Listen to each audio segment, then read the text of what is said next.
Bismillahirrahmanirrahim. Assalamualaikum warahmatullahi wabarakatuh. Perkenalkan teman-teman, nama saya Ahmad Najib Sokilagam dengan NIM 1020824000094. Saya dari kelas S1 TI 08B Telkom University Purwokerto. Ya, jadi pada hari ini saya akan sedikit memaparkan mengenai stagecoach problem dalam mata kuliah penelitian operasional 2 atau OR2 ya. Nah, ini teman-teman. Apa itu stage code problem? Nah, stage code problem ini adalah contoh klasik yang digunakan dalam dynamic programming. Nah, di sini ceritanya tentang seorang pencari emas di abad ke-19 yang ingin pergi dari Missouri ke California. Jadi dia harus memilih rute terbaik dan melewati beberapa negara bagian dengan tingkat keamanan yang berbeda-beda. Nah, pencari emas ini adalah orang yang sangat berhati-hati, teman-teman ya. Jadi dia ini ingin meminimalkan resiko serangan perampokan selama perjalanan dia. Nah, karena rute perjalanannya melibatkan 4 tahap, jadi dia ini di sini memerlukan atau membutuhkan metode sistematis untuk memilih rute mana yang paling aman.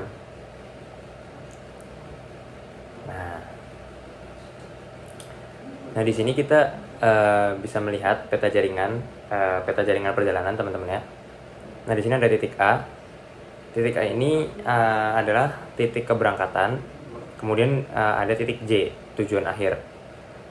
Nah, dari anak panah ini menunjukkan bahwa perjalanan ini selalu bergerak maju dari kiri ke kanan melalui 4 tahap.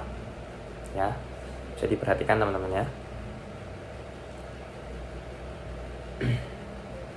Nah, untuk menyelesaikan ini, jadi kita nih tidak menggunakan metode trial and error, teman-teman.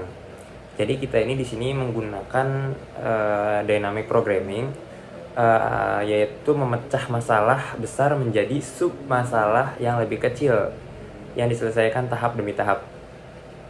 Gitu.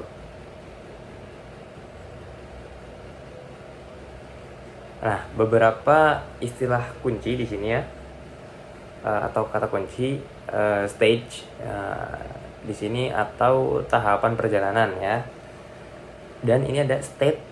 Nah, state ini posisi saat ini. Nah, kemudian yang terakhir ada decision atau keputusan kemana harus melangkah selanjutnya gitu.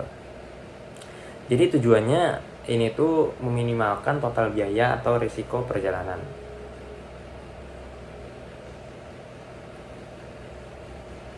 Nah, kemudian kunci dari metode ini adalah prinsip optimalis Bellman.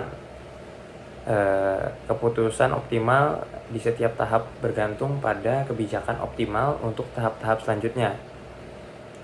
Jadi ini memungkinkan kita bekerja mundur dari tujuan akhir ke titik awal gitu, teman-teman.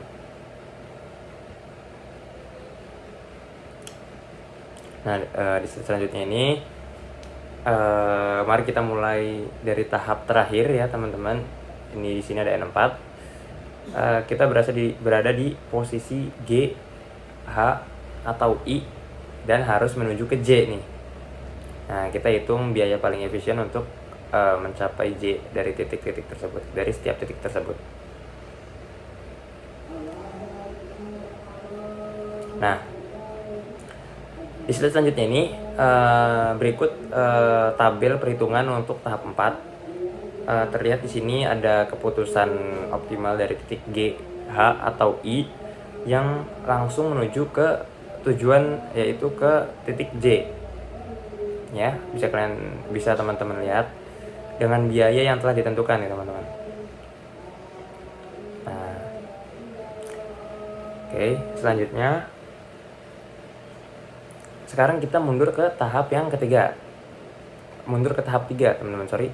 Nah, di sini ada N sama dengan 3 ya. Kita berada di posisi E atau F nih. Jadi kita harus memilih rute ke G, H, atau I dengan mempertimbangkan biaya yang sudah kita hitung sebelumnya di tahap 4 tadi.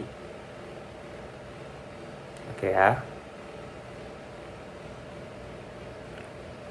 Nah, selanjutnya berdasarkan di tabel ini yang ada di slide ini,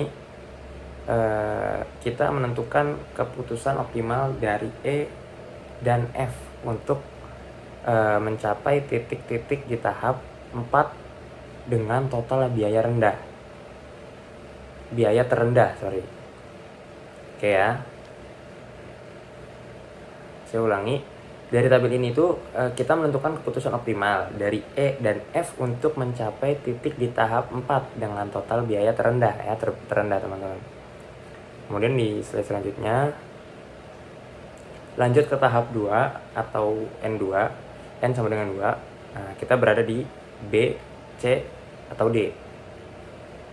Nah, kita harus milih tujuannya kemana sekarang teman-teman ya. Selanjutnya ke E atau ke F. Nah, kita menggabungkan biaya tahap ini tuh dengan hasil optimal dari tahap 3. Nah, oke, selanjutnya. Nah, inilah perhitungan untuk tahap 2 teman-teman ya. Kita mencari nilai minimum untuk setiap posisi B, C, dan D supaya bisa melanjutkan ke tahap berikutnya dengan rute yang tadi, rute paling aman, si penambang emas tadi. Nah, terakhir di slide selanjutnya ini kita kembali ke titik awal. Nah, yaitu titik A teman-teman ya, di tahap 1. Nah, kita ini hanya punya satu pilihan, yaitu menuju ke B, C, atau D.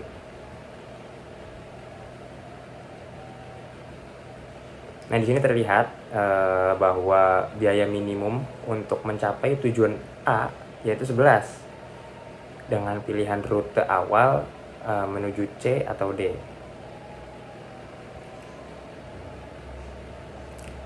Nah, dari perhitungan mundur ini kita bisa menyimpulkan rute optimal jika kita memilih A ke C, maka rute selanjutnya adalah C ke E, E ke H, dan H ke J. Jadi salah satu rute terbaiknya yaitu ACE HJ ya. Saya kita ulang lagi teman-teman. Dari perhitungan mundur ini kita bisa menyimpulkan rute optimal jika kita memilih A ke C. Nah, maka rute selanjutnya yaitu dari C ke E, dari E ke H, dan dari H ke J. Nah, salah satu rute terbaiknya adalah A, C, E, H, J. Oke.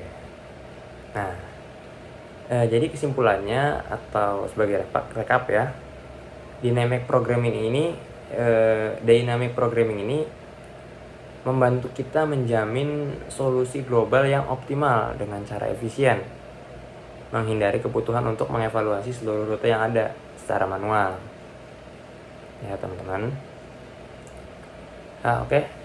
Mungkin demikian presentasi singkat dari saya mengenai Stagecoach problem. Semoga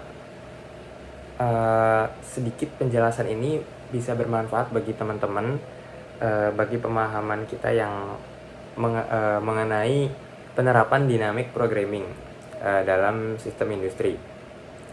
Terima kasih perhatiannya. Wassalamualaikum warahmatullahi wabarakatuh.